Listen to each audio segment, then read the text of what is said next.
Alors, le dépistage organisé qui est préconisé aujourd'hui par l'HAS doit permettre de compléter et de renforcer le socle existant qui est fondé sur les dépistages individuels.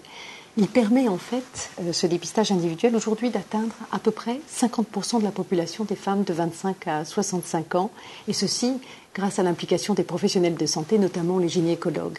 Mais il plafonne et il doit être relayé pour atteindre l'objectif de la loi de santé publique de 2004, qui est de 80%. Les expérimentations qui ont été menées notamment en Alsace ont montré que l'on pouvait atteindre 86% de la population cible, et c'est la raison pour laquelle ce dépistage organisé est aujourd'hui préconisé.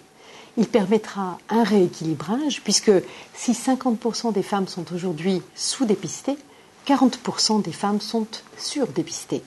Et ce rééquilibrage devrait permettre à terme une meilleure utilisation des ressources rares, qui sont aujourd'hui affectées, bien sûr, à ce test. Enfin, il est coût-efficace. Les travaux scientifiques sur lesquels s'appuie la recommandation de la HAS montrent effectivement cette nature coût-efficace de la stratégie de dépistage, et l'on voit que la HAS est ici pleinement dans ses nouvelles missions de recommandation de stratégies efficientes, puisqu'elle reconnaît que le surcoût initial de cette stratégie de prévention est compensé par les gains à terme en réduction de mortalité grâce au relais qui sera pris par le dépistage organisé.